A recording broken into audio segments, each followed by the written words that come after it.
Section 1. You will hear a man talking to the customer services manager of a bank. First, you have some time to look at questions 1 to 5.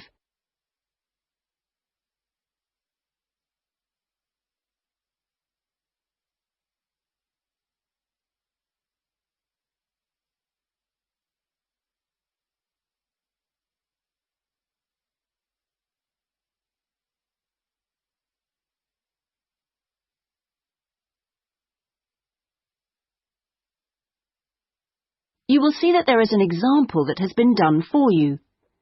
On this occasion only, the conversation relating to this will be played first. Good morning. I'd like to open a bank account, please. Certainly. If you'd like to take a seat, I'll just get some details from you. It won't take long. Thanks. Is it a current account or a deposit account you wanted? A current account? The man wishes to apply for a current account, so current has been written in the space. Now we shall begin. You should answer the questions as you listen, because you will not hear the recording a second time. Listen carefully and answer questions 1 to 5. Good morning. I'd like to open a bank account, please. Certainly. If you'd like to take a seat, I'll just get some details from you. It won't take long. Thanks. Is it a current account or a deposit account you wanted? A current account? Right. I've got the application form here then. We have different types. I see you've got our leaflet there. I've decided on the one called Select. Right, that's fine. So, first of all, can I have your full name, please? Yes, it's Peter Hennis. That's P-I-E-T-E-R. Is it H-E-N-N-E-S? Only one N, actually. It's a less common spelling of the name. Oh, right. Okay. And what's your date of birth, please? The 27th of the 1st, 1973. Right. And will this be a joint account? No, just myself. Okay, fine. And where are you living, Mr. Hennies? 15 Riverside. Is that all one word? Yes. Exeter? Yes. How long have you been at your present address? Is it more than 2 years? Just 2 weeks, actually. I only arrived in the country a month ago. I'm from Holland. Oh, that's fine. But we normally ask for a previous address in that case. Oh, yes. Well, it's Rielsdorf 2. That's R-I-E-L-S-D-O-R-F 2, Utrecht. Holland. Okay, thank you. Do you have a daytime telephone number? Yes, I think the number at my office is 606-295. Just a minute, I'd better check. Oh, no, sorry, 616. I'm not used to it yet. Would you like my home number, too? Yes, please. It's 796431. Are they both local numbers? Yes. Before you hear the rest of the conversation, you have some time to look at questions 6 to 10.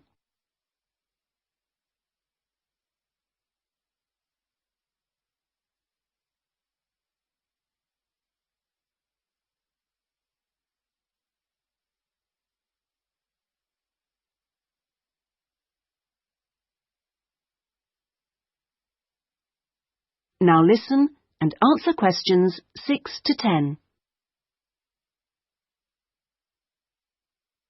Right, and your occupation? Well, I'm in Britain as a project manager, but that's not my main job. I'm an engineer by profession. I see. I think I'll put that then. It's shorter. Now, we usually ask for a piece of information which we can use to check your identity for security reasons. You know, if you phone us. Like my wife's first name? Mother's might be better. It's less likely to be known. Okay, hers is Siti. Siti? Yes, S-I-T-I. It's Indonesian. Fine. And how much would you like to open your account with? We usually ask for a minimum sum of £50. That's about €75. Well, I'm going to transfer 2,000 euros from my Dutch account just till I get paid. In fact, I wanted to ask you about that. What's the best way to do it? It depends which bank you're with. It's the Fransen Bank in Utrecht. OK, fine. I'll check that in a minute. If we have links with them, we can do a direct transfer, but it's not a big problem either way. Let's see. How often would you like to receive statements? I haven't really thought. What's the usual thing? It's up to you. Some people like them weekly. Oh, no, that's too often. Can I have them sent once a month? Yes, that's fine. Is there anything else? I was thinking of registering for your internet service at some stage. Oh, yes. Would you like me to send you information about that? Please, yes. And would you like to receive information about the bank's other services? Insurance, loans, anything like that? I don't think so, thanks. That's okay then. And one last thing. If you agree... That is the end of section 1. You now have half a minute to check your answers.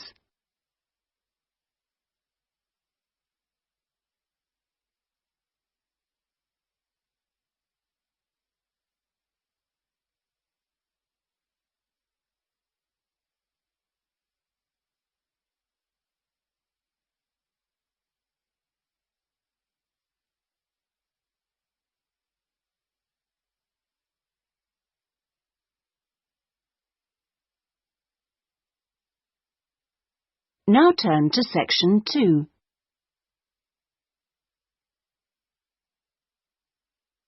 Section 2.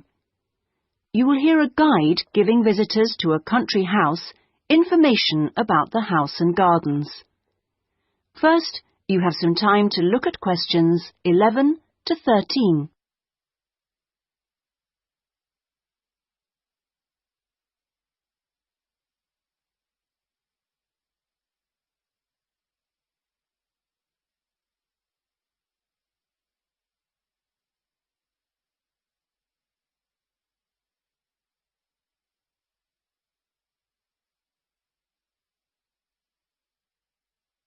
Now listen carefully and answer questions 11 to 13. Welcome, everybody, to the lovely house and gardens of Rosewood, once the home of the famous writer Sebastian George. He bought the house in 1902, although he had first seen it 2 years earlier. At that time, the owners let it out to a tenant because George was too slow making up his mind to buy it. When it came back on the market, there was no hesitation, and he bought it immediately for £9,300, even though the house had no bathroom, no running water upstairs, and no electricity. When he came here, he'd been married for 10 years. During that time, he'd become one of the most famous writers in the English-speaking world. His professional success was enormous, but his personal life wasn't as successful. He was no longer on speaking terms with his brother and had been devastated by the death at the age of 7 of his elder daughter, Josephine. Moving to Rosewood allowed the family to start a new life. George regarded Rosewood as a pure example of a traditional country house of this part of England and did some of his most successful writing here. The house and its grounds became the family haven and their escape to privacy and quiet. The walls and the mullioned windows were built of the local sandstone.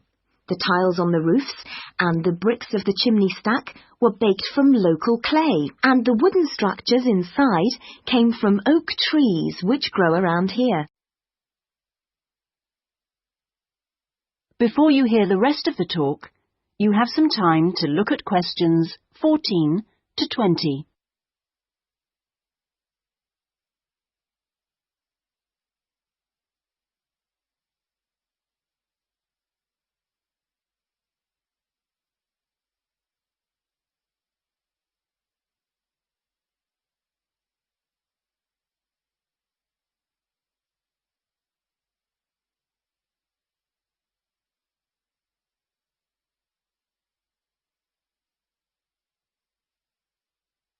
Now listen and answer questions 14 to 20.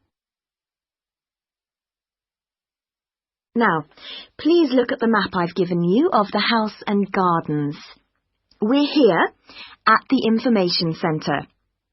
Follow the path marked with the arrow, and the first area you come to is the orchard on your left.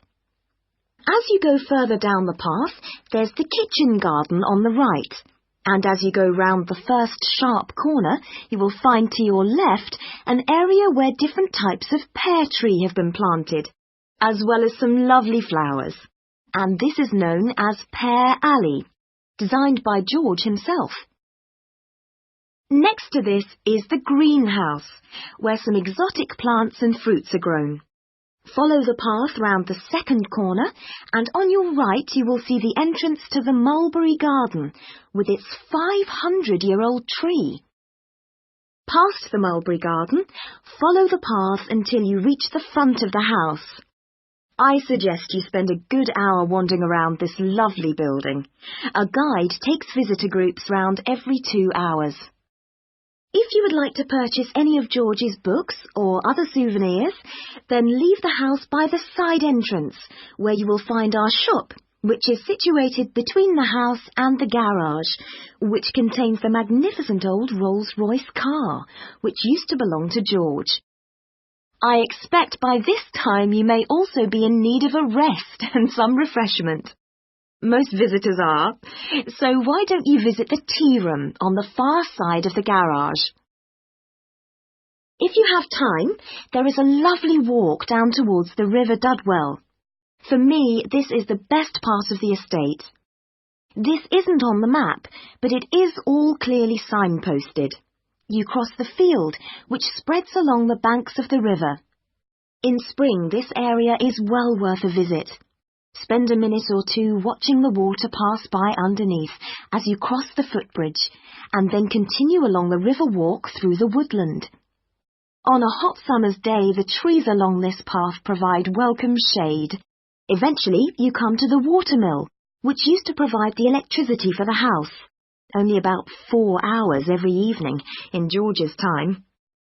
And finally, for those of you who would like to see stunning views of the surrounding countryside and who are a little bit more energetic, when you return from the mill, take the first turning on your left and climb up to the viewpoint.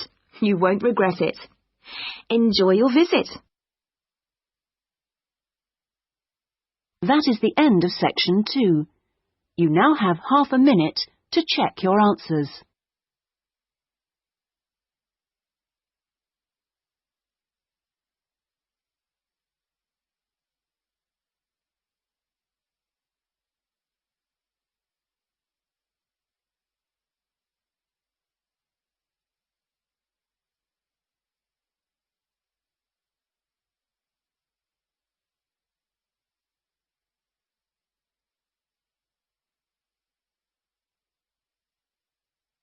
Now turn to section 3.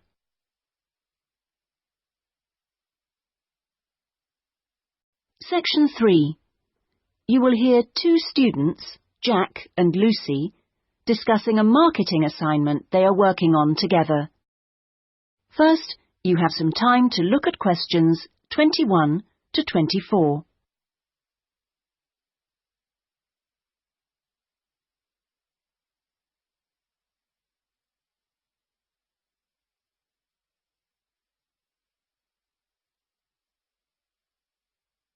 Now listen carefully and answer questions 21 to 24.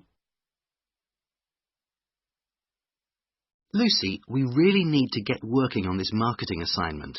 We've only got 5 weeks left to the end of term to design it, carry it out, and then write up the results. Sure. Well, let's get started right now. Let's go over the instructions. What exactly do we have to do? Well, it says here we have to look at one area of the entertainment industry. There's a list of the different types. What are they? Music, cinema, theatre, sport, and eating out. Is that all? Looks like it. So we choose one branch of the industry and then we look at how 2 different groups of people use it. Is that right? Yes.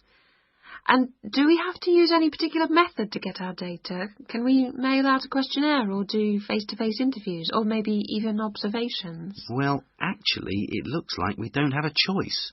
We have to do telephone interviews.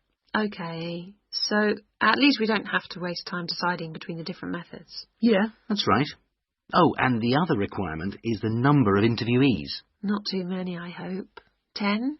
20? Well, we have to do 2 groups, remember, and it looks like we have to interview 15 for each group. That's 30 altogether then. It's going to take ages. Yes, but remember we're working on this together, so we'll only have to do 15 each. OK, so those are all the requirements? Yes, looks like it. So, first, which area are we going to choose? My preference would be cinema, since that's where I spend most of my money. I don't think that's such a good idea. I don't think there are huge differences in the market there. I mean, you get young and old, male and female, rich and poor, all going to the same movies. Yeah, maybe you're right. Let's make it music then. Right. So, what 2 groups will we compare and contrast? Male and female? No. Most of my female friends like the same music as me. Different age groups will be much more likely to show up differences, I think. Before you hear the rest of the discussion, you have some time to look at questions 25 to 30.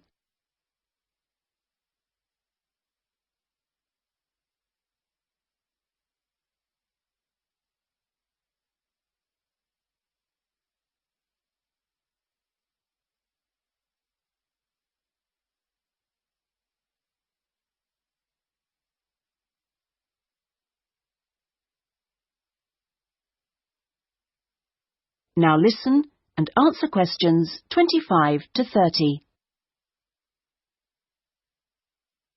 Yeah, I suppose you're right again. I'll take some notes, shall I? So, age groups. Well, what do you think? Maybe 25 or under for one group and 45 or over for the other group? That should show up differences. Right. OK, next. How about the kind of music they like? Let's give them some choices and then we can just tick boxes. OK, let's have pop, jazz, folk, easy listening. What else? Well, we should include classical. Some people like it, you know. OK, and then we should have how they listen to music. The medium. Right, let's include radio, CD, and then I guess there's TV. What about concerts? You know, in pubs and halls. Oh yeah, we should include live music, of course. OK, we're on a roll now. Next point could be about where they actually get their music. You mean, like, do they buy it in music shops or department stores? Yes, or download it from the internet. Right, that could be for recorded music. Then we need another section for live music. Where do they go for that? OK, let's say disco, pub, club, concert hall. Or opera house. And I guess we should include karaoke bars. Not many of them in this city. OK, we'll leave that out then. So, what's left to do? That's it. Well, now we can make a timescale for doing it. That is the end of section 3. You now have half a minute to check your answers.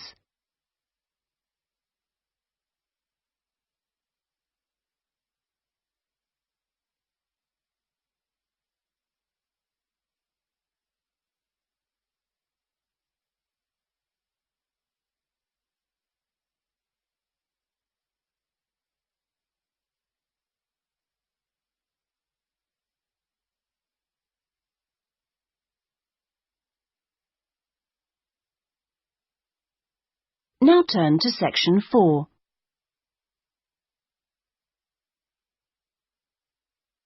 Section 4. You will hear a lecturer talking about farming in ancient Ireland. First, you have some time to look at questions 31 to 40.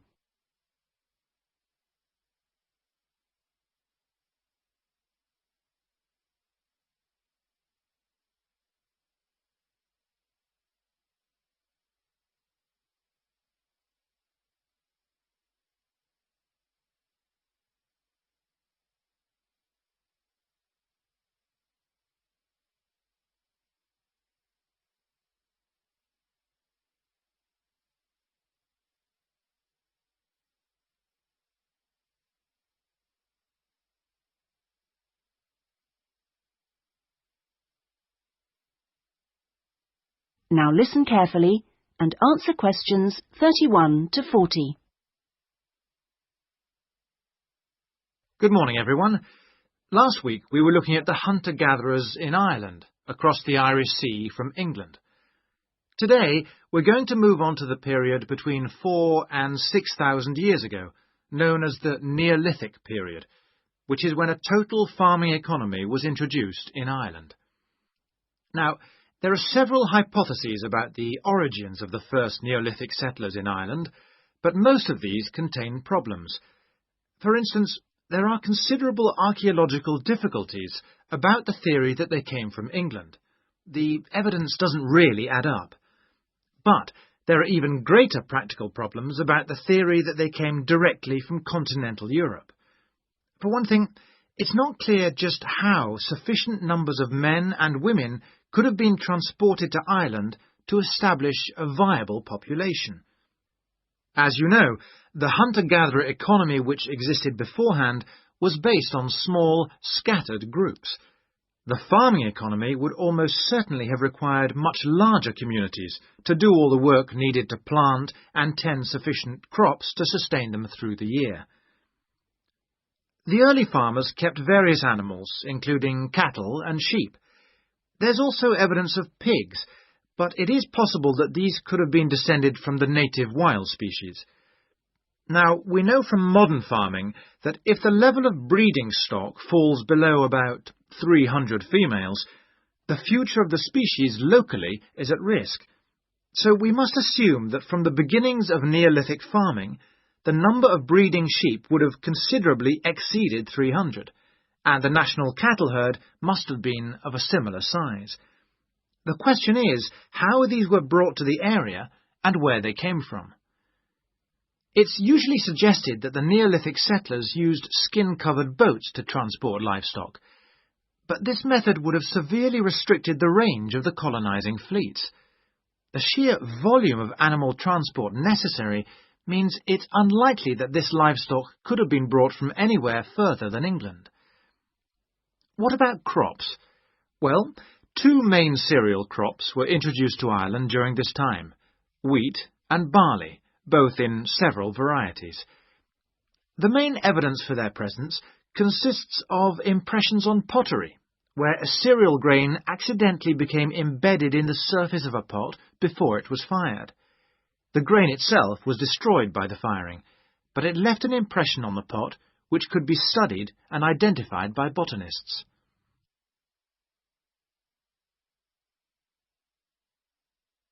Let's turn our attention now to the farming technology available at that time.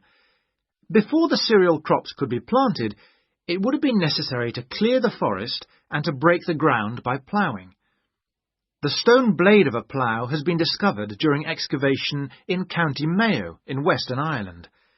The body of the plough would have been of wood and could have been drawn by people, but it's also likely that cattle were used.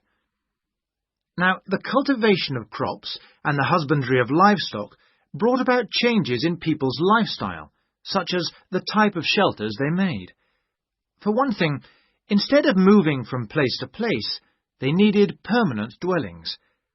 The stone axes used to chop down trees to make these dwellings were far superior to any that the Stone Age hunter-gatherers used. To make the axes, sources of suitable stone had to be found and systematically exploited. These so-called axe factories were really quarries rather than factories, as the manufacture of the axes wasn't regularly performed on the quarry site. However, after the axe had been chipped into shape, they needed water and sand for grinding and polishing, so a high mountainside wouldn't have been an appropriate place for this. So this final stage of the manufacture must have been carried out close to water, and sure enough, there's ample evidence of this at coastal sites. Now, it's clear that these Neolithic axes were transported all over Ireland, as well as to Scotland and the south of England. It's not really surprising that axes from axe factories in England have also been found in Ireland. At the very least, this indicates that there was a link between the two islands during that period. One of the most useful innovations of the colonizers was pottery making, which was quite unknown to Irish hunter-gatherers. The pottery was probably made by shaping clay into a ball with the hand, and then hollowing it until the walls were the right thickness. After firing, the outside was often polished. This would have helped the pots to retain water, as they weren't glazed. Now, we know that the clay used usually came from local sources, which suggests that manufacture was on a fairly small scale, even though thousands of fragments are usually found at Neolithic sites. In the course of time, decoration began to appear. At first, this looked like a series of stitches and was just around the tops of the pots. This could have been an imitation of earlier vessels, which were made of leather sewn onto wood. Then, eventually, pots with decoration all over became much more... That is the end of section 4. You now have half a minute to check your answers.